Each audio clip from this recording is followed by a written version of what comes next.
A paz do Senhor, amados, estamos aqui mais uma vez, com a alegria do Espírito Santo de Deus, glória a Deus. Assisti online um culto maravilhoso lá em Cajupiranga, e é uma bênção a igreja que está lá. E nós estamos aqui para mais uma vez estarmos, desfrutando de um belo estudo. Glória a Deus. Aleluia. Vamos continuar nessa sequência hoje, João capítulo 12. Hoje aqui vamos para uma parte mais espiritual e o início da despedida de Jesus Cristo. Certo? Vamos ver aqui, porque aqui nesse texto é um dos textos que falam mais na hora da pregação, certo? Na hora da pregação é um dos textos que fala mais. A paz do Senhor, irmã Irane. Glória a Deus, pontualmente, hein? Aleluia. E vamos iniciar aqui dizendo que esse texto já começa dizendo que 6 dias, antes da festa da Páscoa, Então ele já começa dizendo que o texto é 6 dias antes da festa da Páscoa que está nesse capítulo.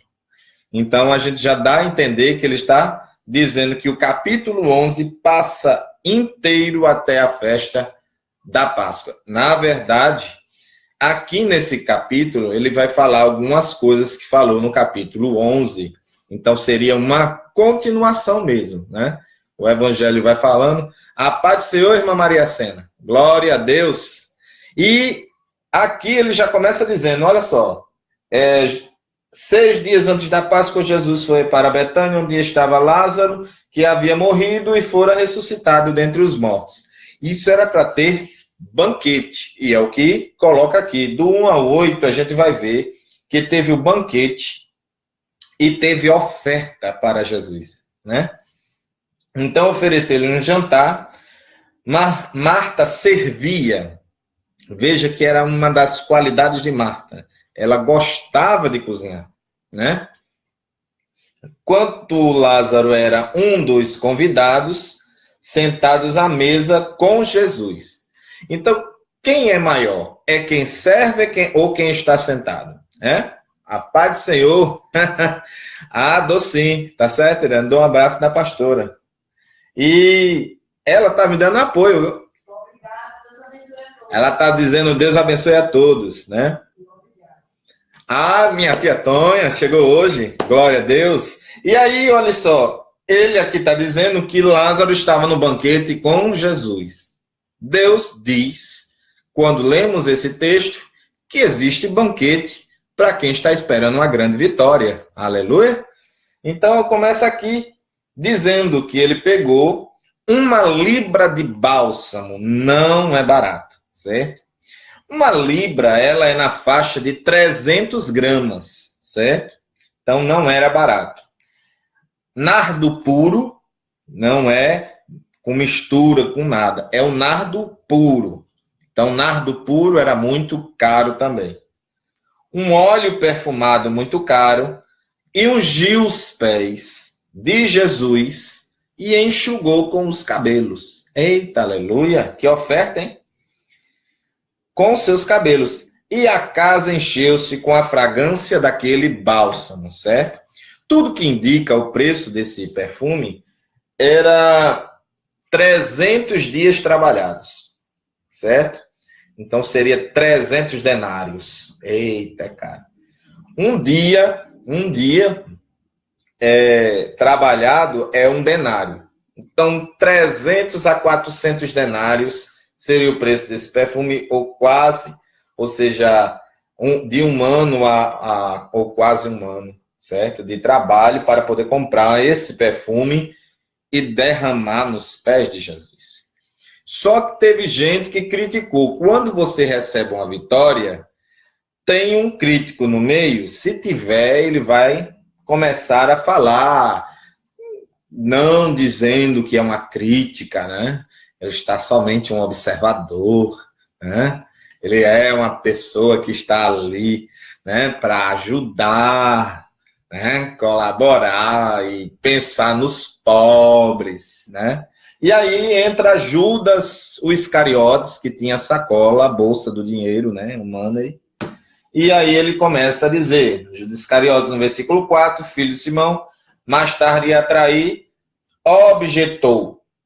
Por que este bálsamo perfumado não foi vendido por 300 denários? Aleluia!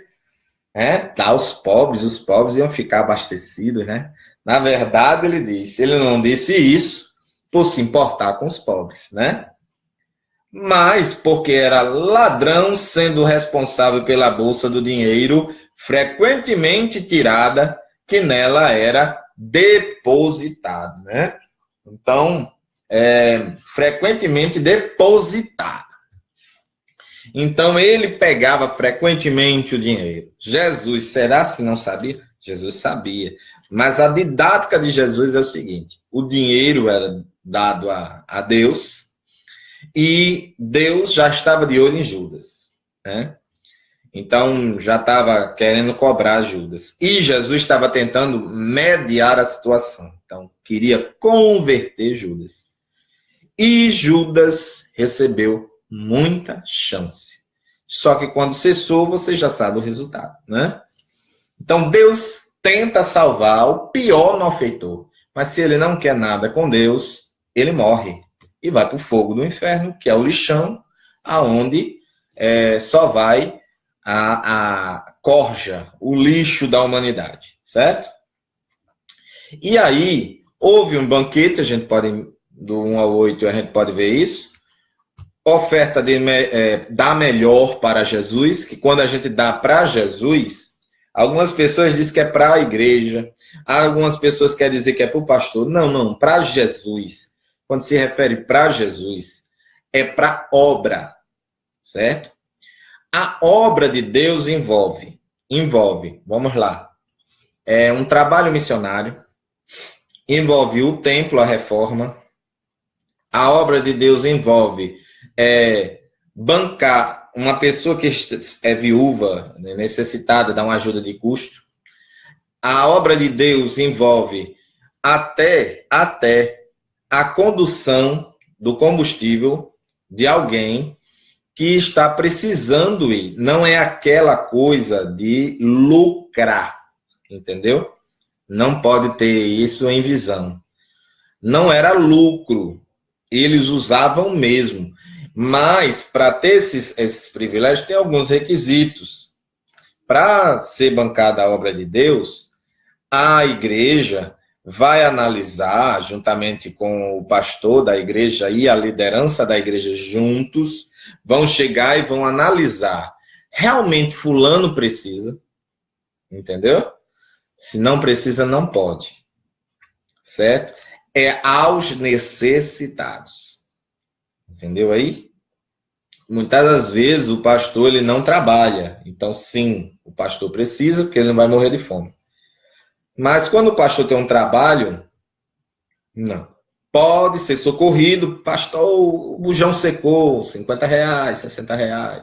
Sim, pode. Ele está precisando disso. Mas é administrado em base da necessidade. Em base do que a igreja precisa, certo? Isso é católica, evangélica, tudo. É princípio bíblico. Se fugir disso, aquela igreja está errada, saia dela, porque quer tirar a lã da ovelha, certo? A igreja que está de acordo e no padrão de Deus é como aquela do Antigo Testamento, que tinha o templo, e os sacerdotes viam a oferta, e Deus disse isso, foi o próprio Deus que disse. Vá lá e espete com um garfo de 2 dentes, era um garfo comprido assim, que a fornalha era grande, do holocausto, o altar do holocausto, e quando ele espetava, às vezes não vinha nada. Então, vamos supor, trazendo isso para o dia de hoje, pedimos uma segunda oferta para uma obra específica e não vem a não ser 5 centavos. É 5 centavos. que vai ser colocado ali naquela obra. Aí a pessoa, não, mas não sei o que é pouco, sim, mas foi o que veio, né? Então tem que ser tratado assim. Quando Deus quer, Deus manda mais, né? E aí é que vem a questão, certo? Quando vem a questão, a oferta está sendo dada ali e o sacerdote ia lá e colocava o garfo e vinha metade do peito. Como é isso? Se o garfo é o mesmo, né? Deus queria que viesse, na verdade, né? E providenciou para aquele dia uma oferta maior. Trazendo para os dias de hoje, quando se levanta, um povo está ensinado, o povo sabe, porque tem gente que diz, não, só basta o meu dízimo, né? Só basta o meu dízimo, né? Só basta o meu dízimo.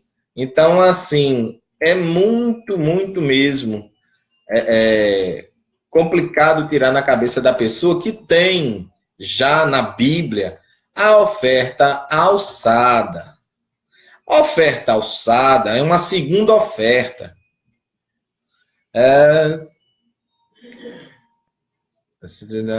verdade, Irane. Não, mas isso eu concordo.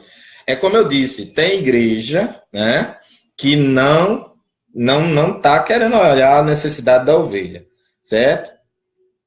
Agora, a ovelha tem que chegar para o pastor e dizer, olha, pastor, eu estou aqui precisando disso daqui, a dificuldade está grande, o senhor me coloca. Vocês sabiam que tem um site na internet que coloca-se o seu nome lá, prepara-se um currículo gratuito e lança para trabalhar? A igreja usa muito isso.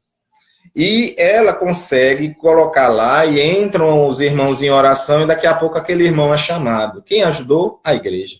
Então, isso daí, Irana, é verdade. E é isso que eu acabei de falar. As igrejas que não se enquadraram nisso que eu estou dizendo, que é padrão bíblico, elas saiam delas que estão querendo pegar a sua lã, certo? Se aproveitar de vocês.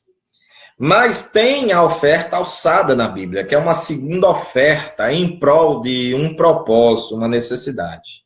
Por exemplo, digamos que você recolhe os dízimos e ofertas num trabalho caseiro na casa de uma pessoa, né? Um culto de ação de graça, vamos botar assim. E a pessoa chega e diz, vamos tirar uma segunda oferta para ajudar nisso daqui. Porque para que aquela primeira oferta? Ela vai ser usada diretamente para obra. E aquela segunda oferta vai ser usada para quê? Aquela segunda oferta é para ser usada especificamente para aquela questão da água ou da luz da pessoa que está cedendo a energia. Entendeu aí? E aí tem irmãos que já estão bem instruídos na palavra e diz, realmente, vou entrar nesse propósito, porque com Deus é assim. Quando você dá para ele, a mão fica aberta, certo? Espiritualmente falando, a mão fica aberta. Aí ele vai lá e coloca para você de seguida fechar. Quando você fala do propósito e você fecha a mão fica aberta para Deus, não pode colocar mais. Funciona assim. A semeadura, semeia-se pouco, pouco se colhe. Semeia-se muito, muito se colhe, mas volta a dizer, isso daqui tem que seguir os padrões bíblicos, que às vezes dá pouco e às vezes dá muito, né? Agora, cada um propõe no seu coração em ajudar. Você vê que realmente está precisando, vai da necessidade, como eu disse. Realmente está precisando, vai lá. Mas o Judas aqui era o crítico, né? A crítica de avarento e ladrão, né? O avarento, né? Amém, amada. Que bom que está sendo proveitoso para vocês, que é isso a minha intuição, a minha ideia, meu propósito e objetivo é que vocês fiquem esclarecidos. Eu não quero passar aqui mentira, ilusão. Não, eu estou passando um evangelho puro, certo? Do jeito que é. Então, tem o crítico aqui no meio, o fariseu, que queria matar Lázaro. Por quê? Porque ele foi ressuscitado. Mas tem um porquê, certo? Tem um porquê. ele pegou e falou, para que essa questão aí do Judas, né? De não dar o dinheiro aos pobres. Ele não falava, até o texto diz, não era porque ele gostava dos pobres, era porque ele era ladrão. Então, a crítica do ladrão, certo? Uma pessoa que chega e fala mal de oferta, fala mal de dízimo, ela vai olhar, ela não dizima, então ela não tem moral para falar. Uma pessoa que é descrente, que está desviado e quer falar mal do crente que está dentro da igreja, mesmo fraquinho, mesmo trabalhando, mesmo devagar, mas está no caminho, também está errado, não tem moral para falar. Uma pessoa descrente falar de um crente, de onde? Isso não tem como falar, certo? E aí vem a questão, deixa em paz, Jesus disse, deixe ela em paz, Jesus repreendeu, deixe em paz porque você não sabe que ela fez isso pro dia da minha morte, e aí começou a despedida de Jesus.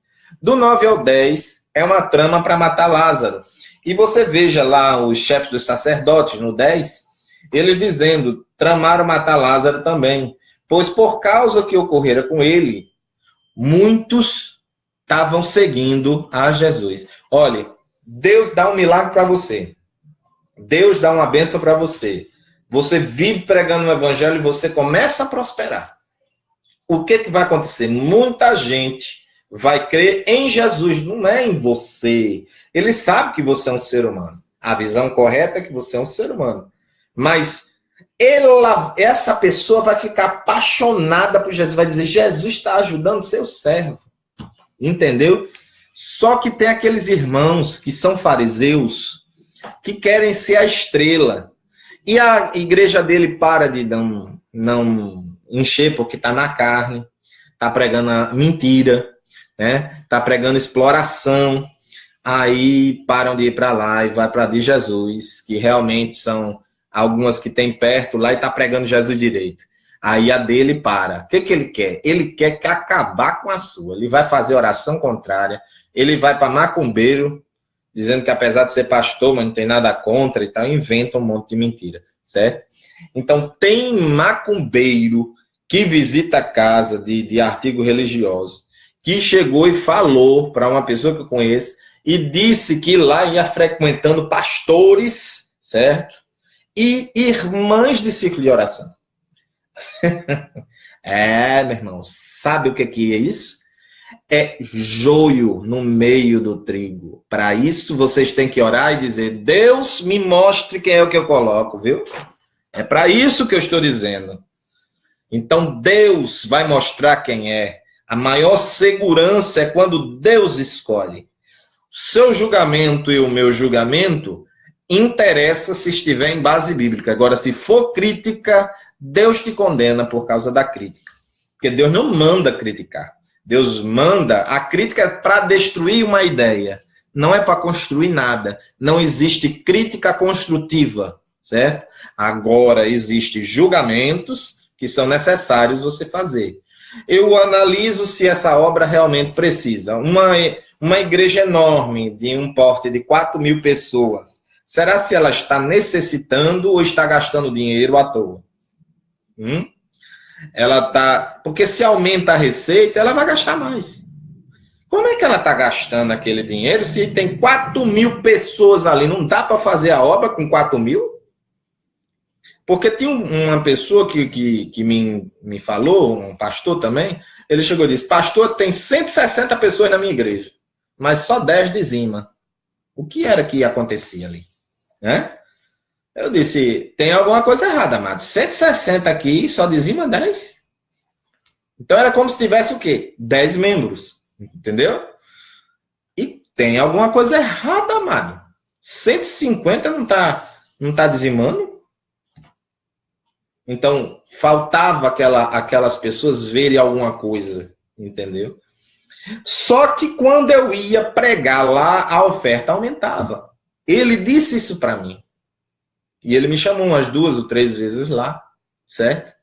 E enchia. Por quê? Porque ela via alguma coisa, né? Que não estava vendo durante a semana toda. Então, fica aí a dica. Por que só quando eu ia? Entendeu? Eu não tenho nada de especial, pregava a palavra. Tenho uma vida correta com Deus. Elas viam isso. A igreja sabe analisar, certo? Não digo que todos, mas que eles sabem.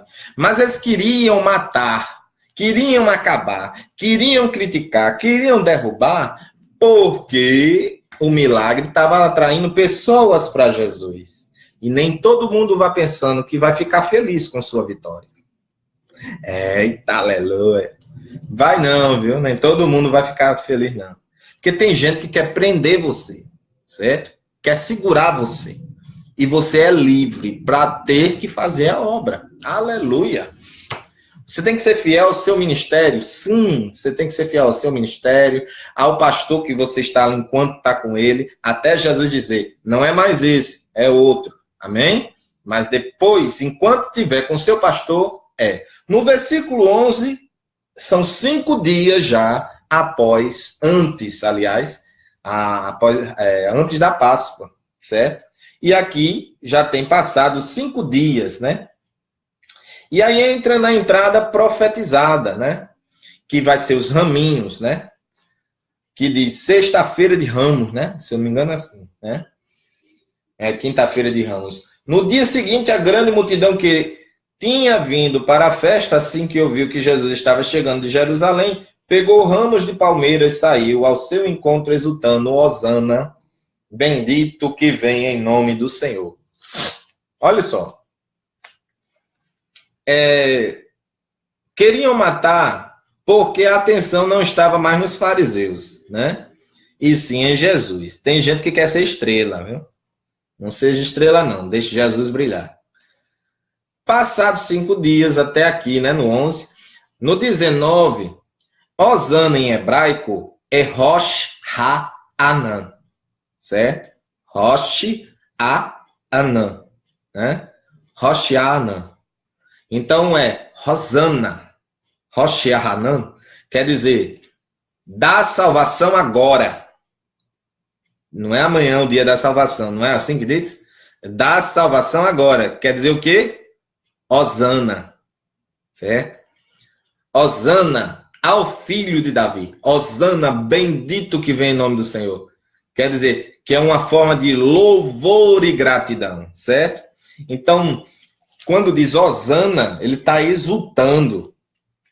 Então, olha assim, e também é da vitória agora. Hosana, viu? Então, receba aí, Hosana, né? Dá a vitória agora. Virou expressão de louvor e gratidão. Tá bom? Então, continuando, então, tem que ser cumprida a profecia, né, da entrada.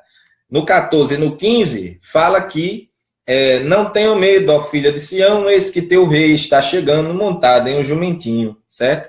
Onde é que eu acho essa profecia que ele disse aqui?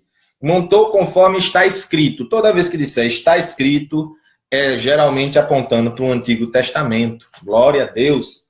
Então, em Zacarias 9:9, Zacarias 9:9 tem a profecia do jumentinho, né? 9:9. Agora, alegra-te demasiado a cidade de Sião, né? Que em hebraico é Sion, né? Exulta, ó filha de Jerusalém, eis que o teu rei vem a ti, ele é justo e traz a salvação, ele é humilde e vem montado sobre um burrico, um potro sagrado, cria de jumenta. Bate, lá, bate. Então Jesus veio montado num burrinho, jumentinho, um potro, né? E aí diz que ele entrou em Jerusalém trazendo a salvação, né? Aqui também no versículo 19, ele diz assim: todavia os fariseus comentavam uns com os outros, porque recebesse como nossos esforços são inúteis? Já percebesse como nossos esforços são inúteis? Inútil, é inútil você guerrear contra alguém que está servindo a Deus, certo?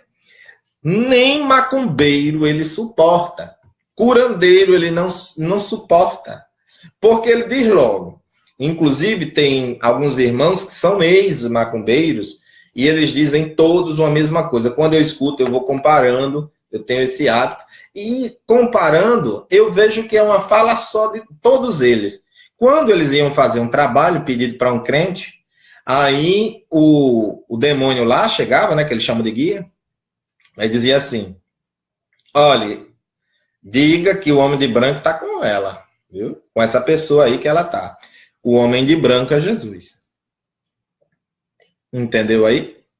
Então, o homem de branco está com ela. Quer dizer o quê? Que eu vou fazer o trabalho, mas não garanto. Eles diziam isso para ela. E não garantia. A pessoa voltava reclamando para ele. Eles diziam isso constantemente para mim na conversa. Não, voltavam reclamando, dizendo que eu disse. E eu avisava. Não, já está pago aí. Eu disse a você que não garantia para esta pessoa. Então, era algo que eles diziam, e nesse ponto ele não mentia, não. Tem um versículo que fala, contra Israel não vale maldição, certo? Mas isso é para Israel, certo? Contra a igreja, por ser a noiva do Cordeiro, não pega maldição, certo? Não tem nenhum versículo que diga isso do jeito que eu falei. Não, tem um que diz assim, se vocês não pecarem, né, serão verdadeiramente filhos de Deus, e o maligno não lhe toca. Então, não toca. Se o demônio não toca, o trabalho não funciona. Quem é que faz o trabalho de macumba funcionar? É o demônio, certo? Então, não vai acontecer isso. E aí, no 19, eles estão falando, atentar esse que o mundo todo vai após ele. Ele deixou profetizado, usando de certa fala, dizendo que era em Jerusalém, que na verdade o contexto fala de Jerusalém, só que aponta ao mesmo tempo para João 3, 16 e 17, que fala que é o mundo mesmo, né? O mundo todo está indo atrás de Jesus. E o que é que você está parado aí fazendo o quê? Como é que você vai fazer? Vai ficar calado, é? Grite para todo mundo escutar. Jesus salva você. Olha, tem o pior desmantelo de vida que possa existir, tem o melhor salvador que é Jesus. Não tem para onde, certo? 6 dias depois, é a partir do versículo 20, né? 6 dias depois, do 12 ao 19, terminou os 6 dias que a gente viu lá no início, que era 6 dias antes da Páscoa. E no 20 começa a festa da Páscoa, olha. Entre os que subiram para adorar a Deus durante a festa da Páscoa estavam alguns gregos. Né? Gregos também iam lá, judeus, gregos, na verdade, tudo que indica, certo? Então, no 24, especificamente, né? Diz aqui, lhe dirigiram a Filipe, que era de Betsaida, da Galiléia, e rogaram, Senhor, nós desejamos ver Jesus. Então, Jesus era muito requisitado, né? Filipe foi todo mundo e falou o pedido a Jesus, né? Jesus lhe respondeu, chegou a hora que o Filho do Homem será glorificado na cruz, certo? Isso é na cruz. Então, a cruz, a de madeira, era símbolo de maldição e virou de salvação. Então, quem é que vem combater esse negócio de crucifixo aqui, só pelo modo de usar, como eu voltei a falar nos outros vídeos, se você pega e faz assim, saia, não sai nada e você está atribuindo idolatria para aquilo dali, certo? Misticismo, né? Magia. Então, se você usa como aliança, como um adorno, não tem problema. Não tem um versículo que condene. Mas aquela cruz aqui é só o símbolo de salvação do que Jesus fez, certo? E por eu pregar desse jeito, muitas pessoas não querem concordar, não concordam, né? Fiquem à vontade. Mas eu ainda não fui convencido. Umas pessoas chegaram para mim e falaram isso daí, de dizer que realmente aquela de ouro é maldição, porque aquela de pau, que era cheio de espinhos, quando a gente chegar lá eu vou falar, certo? o que acontece? Jesus é fiel e ali é um símbolo. Quem quer usar ainda, pode usar, mas raramente eu vejo, né? Como eu disse, me dão, eu uso, e a pessoa gosta, eu vou lá e dou. Então, eu sou fraco para isso. Então, o que acontece? É sapato, é gravata, é tudo comigo assim. Então, amados, é o seguinte. Quando eles chegaram, quiseram ver Jesus, eles disseram, tá perto da minha glorificação. E aí ele lança uma parábola no 24, que diz assim, em verdade vos asseguro, que se o grão de trigo não cair na terra e não morrer, permanecerá ele só. Mas se morrer, produzirá muito fruto. O que ele está querendo dizer? Um princípio. Você tem uma semente, uma planta. Vamos dizer, é mais fácil de pegar o tomate. Você pega a rodelinha do tomate, está cheio de semente, você vai lá, bota na areia e pega. Pronto. Mas aquela semente está morrendo. Você não enterrou? Morreu. Quando morre, ela não nasce outras? Muitas.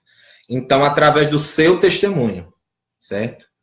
Através da sua morte para o mundo. E, finalmente, quando você morrer, definitivamente for para o céu, você vai ter deixado um legado. Ter sido importante para as pessoas que você ama, certo? E aí ele diz, aquele que ama a sua vida, a perderá. Tem muitas pessoas que não entendem esse versículo. Amém? Entretanto, aquele que odeia a sua vida neste mundo, a preservará para a vida eterna. Aqui se chama paradoxo. Aparente contradição, o paradoxo é isso. Aparente contradição, mas um fundo de verdade. Tá certo? Então, como é que a gente interpreta para ficar melhor? É aquele que ama a sua vida terrena, a perderá na terra. Certo? Perderá a salvação, né? Entretanto, aquele que odeia a sua vida na terra, odiar no sentido de você não ver como uma coisa que vai permanecer aqui, né? E isso seria odiar as coisas e o sistema do mundo, neste mundo, né? Então, o sistema mundial aqui, o cosmos, que é o sistema mundial, a preservará para a vida eterna. Ou seja, se você vive como se não vivesse aqui, né? Você vive trabalhando, mas para ficar fazendo a obra com mais tranquilidade, quer dizer que você detesta a sua vida aqui. Você não vai chegar a fazer algo que, vamos dizer assim, que vai permanecer eternamente. A sua pátria é o céu. Então você detesta o mundo, porque você não pode servir a dois senhores. Ou você serve o mundo, ou você serve a Deus, aos céus, né? Onde está o seu tesouro, aí está o seu coração. Se você junta tesouro no céu, você usa o seu dinheiro para juntar tesouro no céu, claro que vai ser aplicado de maneira que venha a ser sobrenatural, né? Ajudando vidas, trabalhos filantrópicos, essas coisas. E não para enriquecer, né? E ganhar fama, sucesso e dinheiro, né? Não, mas você vai investir para que aquele dinheiro que vai sendo acumulado seja para manter a obra, entendeu? E você próprio, porque você não vai poder passar fome. Então, nesse sentido, você odeia a vida terrena, certo? E ama a celestial. Então, isso é o que a palavra fala, né? E está corretíssimo. Se alguém me serve, Jesus diz, olha, só servir não é o suficiente para Cristo. Precisa seguir-me. Olha aí. Para seguir tem que renunciar. Eita, aleluia. Se eu ainda estou, meu servo também estará. Onde eu estou, Jesus dizendo, meu servo também estará. Aquele que me serve será honrado pelo meu Pai. Amém? E olha só, o 27, ele profetiza sua morte na cruz, que é, olha só, agora minha hora está perturbada, a minha alma está perturbada. E o que direi? Pai, salva-me desta hora, né? Cronos. Não, eu vim precisamente com este propósito e para esta hora, né?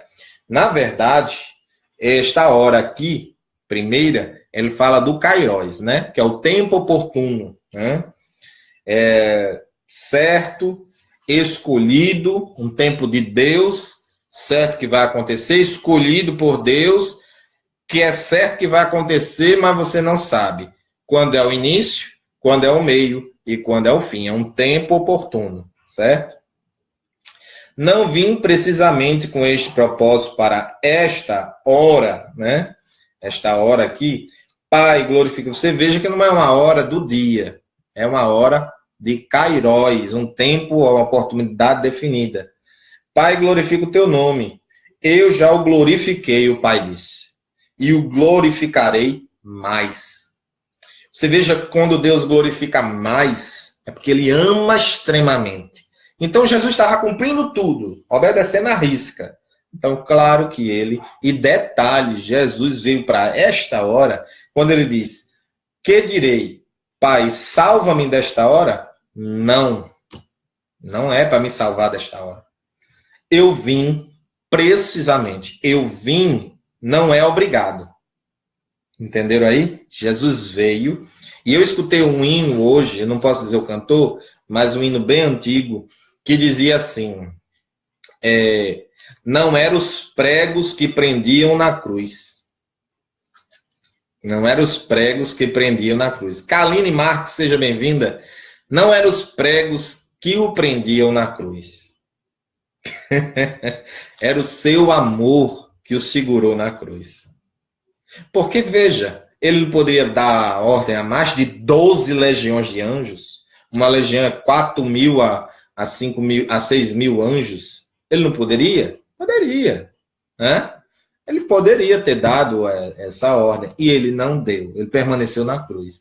Por causa de mim, de você e de todo mundo pecador. Foi o amor dele que segurou na cruz, né? Então, todavia a multidão que estava ali e tudo mais, essa voz não veio por minha causa, sim para vosso benefício. Olha o que Jesus falou aqui. Às vezes, Deus fala para o seu benefício. Às vezes é duro, mas é para o seu benefício. Enquanto Deus estiver lhe repreendendo, lhe corrigindo, dê glória. Porque o pecador ímpio, ele não corrige. E muito crente chega para mim e diz assim, pastor, mas o mundo faz as coisas erradas e Deus não faz nada. Isso é ruim, não é bom não. Entendeu? Você está repreendendo, está sendo repreendido. Você está cobrando algo de quem é justo. Não cobre. Deus sabe como trabalhar. Se Deus está desprezando o ímpio, é porque ele merece. Não é porque Deus está dizendo, e por que Deus está desprezando? É porque o ímpio está rejeitando a salvação dele, a graça que ele está oferecendo, o favor que ninguém merece. É por fé. Sem fé em Cristo, nenhuma igreja é predestinada, certo? Não é predestinação para uma pessoa só, não. Os escolhidos são a igreja, dentro da igreja, certo? Pode ler o texto lá de Tessalonicenses, de Efésios, ele vai dizer, nele, em Cristo. Então, é em Cristo, todos em Cristo, igreja, a noiva, né? E a mulher tem que mais vestir de branco, certo? Porque casar de branco, tá certo, Irã? Tem que casar de branco. Por quê? Porque não é virgindade, não, irmão. Vá com esse besterol para a cabeça de ninguém, não. Vá pela Bíblia. A Bíblia diz que a mulher simboliza a igreja, certo? Mulher em profecia é igreja, certo? Então, tem que ir de branco. A igreja não está de preto, não está de vermelho, tem que ir de branco, certo? Eu sou dessa linha aí. O povo replicou, nós temos ouvido da lei de que o Cristo permanecerá para sempre. Como pode tu afirmar que o filho do homem precisa ser levantado? Quem é, afinal, este filho do homem? Ainda um pouco mais tempo a luz estará entre vós, Jesus dizendo. Caminhai entre tendes a luz, enquanto tendes a luz, para que as trevas não vos surpreendam, pois aquele que anda nas trevas não sabe para onde vai, Sabe? Quem está no mundo sabe? Sabe não, irmão. Amém? Irã ficou tão emocionado que errou até o nome pastor. Glória a Deus. Enquanto tendes a luz, credes na luz para tornar-se filhos da luz. Quem é filho da luz aí, dê um glória. E, terminando de falar, partiu e ocultou-se deles. Filhos da luz são os filhos de Deus, né? Filhas de Deus. Nem todos creram nos milagres, né? Tendo realizado tantos milagres diante deles, não creram em Jesus. Então, tem uns que crê e tem uns que não crê. Você vê nesse capítulo que tem uns que creram na morte de Lázaro e ressurreição. Já que ninguém acreditou nos milagres de Jesus, né? Para cumprir a palavra do profeta Isaías, que disse, está lá em Isaías 53, 1. Olha só.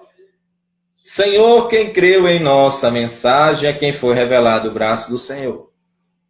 Quem foi revelado o braço do Senhor? Aquelas pessoas que creram, né? Contudo, não podiam crer porque, como reafirmou Isaías, em Isaías 6:10, certo? Isaías 6:10 diz: cegou-lhe os olhos e endureceu-lhes o coração, para que não vejam com os olhos, nem entendam com o coração, nem se convertam, e eu os cure. Por quê? Por que isso? Jesus fechou isso daqui, né? Por que essa profecia voltada? Porque Deus sabia que o povo de Israel endureceria o coração. É tanto que ele abriu a porta para um povo que não é povo. Até hoje, igreja não é uma nação. Você veja que não é uma nação. Mas é composta de um povo, né? É composta de um povo. Israel está posto em ciúme, Paulo fala. Deus colocou, trazendo à tona o zelo de Israel, que não é para ninguém ter raiva de judeu. Eles estão debaixo do castigo, da repreensão de Deus, para eles sentirem ciúme, porque a gente está tendo uma leitura dos fatos melhor do que eles. E aí eles ficam, né? Combatendo uma coisa que já veio. Eles estão esperando o Messias. E disse, não, ele está para vir. Está para vir quando? Eles vão, sabe quando é que eles vão ver o Messias de novo? No milênio. Nem no arrebatamento eles vão ver. Certo? O arrebatamento é para a igreja. Certo? Bem claro. E não é em corpo. Ele vai vir sobre as nuvens. Sobre as nuvens e vai dar um grito de guerra. Subam aqui, alguma coisa assim. E todo mundo, todas as almas, quem morreu em Cristo primeiro e depois os vivos. Pá! Arrebatado. Aí passa 7 anos e em seguida ele vem na terra para reinar 1000 anos. E eles vão ver. Vocês estão entendendo a demora deles para entender esse raciocínio? Eles não sabem nem para onde correr. Mas nós chegamos. Sanderson Senna está pegando aqui o estudo, finalzinho já, mas está pegando. Então ele cegou-lhe os olhos, né? E disse Isaías, porque viu a glória dele e falou a seu respeito, né? E caminhando na luz que nós devemos caminhar. Do 42 ao 50, ele vai falar sobre caminhando na luz, né? Todo mundo tem que caminhar. Então, quero chamar a atenção aqui o versículo, quando Jesus exclamou, quem acredita em mim, não crê somente em mim, mas naquele que me enviou. Entendeu aí a duidade? Né? Se você entender que o Pai enviou Cristo e você crê nas palavras de Cristo e a doutrina que Cristo recebeu é do Pai, ele ouviu dele, ele disse, então você está crendo em Cristo, crê também nele. Aí Jesus, mais na frente aqui, manda o Espírito Santo e você crê também no Espírito Santo. E pronto, fechou a trindade. A palavra trindade não aparece nenhuma vez na Bíblia, porém é ensinada constantemente na Escritura. Né? Depois que surgiu na Escritura da Bíblia, aí apareceu religiões pagãs inventando trindade, certo? Só que eles não dizem que é um Deus só. Eles dizem que são 3 deuses, certo? E 3 pessoas. Então não é uma trindade, certo? Glória. Nós entendemos pela Escritura que é um Deus em questão de atributos, ou seja, todos os atributos são divididos para os três, Pai, Filho e Espírito Santo, certo? Por isso que diz um Deus e três pessoas. Não é para ser pessoa, não precisa de corpo. Interessante, né? Mas não precisa. Então, Deus, o Pai, ele é espírito, ele não tem um corpo como a gente, embora ele fale dessa forma que chama antropomorfismo, né? Ele bota uma linguagem na figura de homem, né? A mão, né? Minha mão está estendida e tal. Isso é uma linguagem antropomórfica. Quer dizer que é uma linguagem para facilitar o nosso entendimento, entendeu? Senão a gente não entenderia. Então, quando a gente começa a entender que Deus realmente não tem um corpo, a cabeça quer, mas a gente vai focando. Então, para explicar a teologia dos requisitos de Deus, eu tenho que separar, vamos dizer assim, a cada três atributos, entendeu? Para não confundir no dia que eu for dar. E outra coisa, eu vim como luz para o mundo, a fim de que todos os que creem em mim não permaneçam nas trevas. Crê de novo. Então, impossível ter outro caminho de salvação. Impossível. Tem que crer em Jesus pela fé. Aquele que me rejeita e não acolhe as minhas palavras, tem quem o julgue. A palavra que proclamei. Viu? Quando você pega a palavra de Deus e vai analisar uma situação, já é um julgamento da palavra, entendeu? Você fica isento, você vai mostrar o padrão da palavra. Quando ela não fala, você vai seguir a linha do bem, o que é melhor para a pessoa, né? Então, o que ajudaria ela, né? Realmente.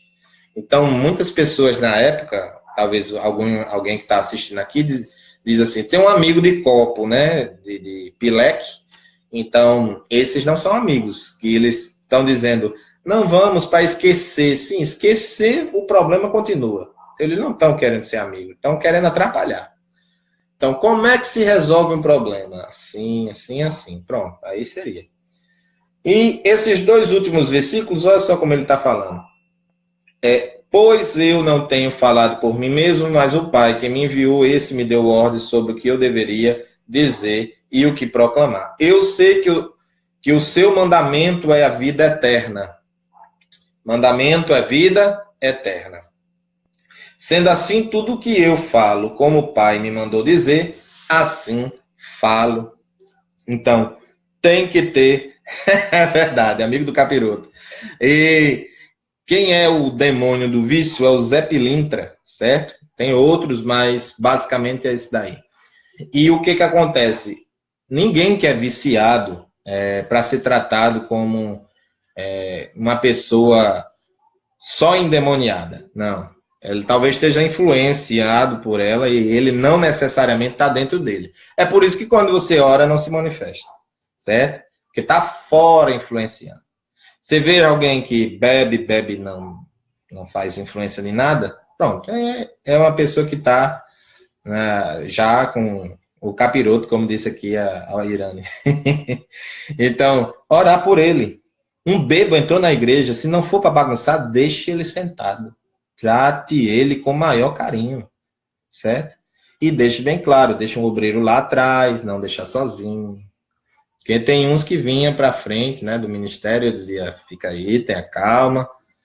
E quando bagunçava, aí eu tirava. Eles só saíam depois que fazia alguma coisa assim. Mas, amados, está aqui. Tem que ter fé nos milagres. Tem que acreditar.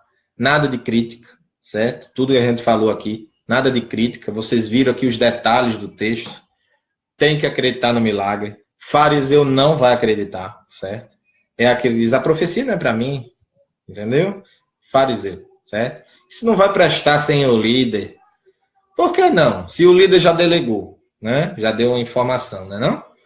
Então, amados, eu deixo aqui a paz e que alguém que viu esse vídeo, eu quero sinceramente que você se converta a Jesus Cristo. Como o Paulo falou, quero que todos se convertam, com exceção a essas cadeias que me prendem. Isso foi o Paulo que falou. E eu faço minhas as palavras dele nesta noite, dizendo a você que está afastado do evangelho, volte, porque Jesus quer lhe colocar de novo no colo dele, protetor. Isso tudo só está acontecendo porque está longe dele. E eu quero que você, sinceramente, procure uma igreja evangélica e diga neste momento: eu confesso a Jesus Cristo como único e suficiente Salvador. E creio que Deus o ressuscitou dos mortos. E aí, nesse momento, que você falar com todo o coração, confessar com a boca e falar com todo o coração e sinceridade, você estará salvo, certo? Salvo vai começar a nascer de novo. O primeiro passo é a confissão. Depois você vai nascer de novo da água, que é a palavra, e do Espírito Santo, né, que vai lhe santificar diariamente até você chegar à estatura perfeita de Cristo.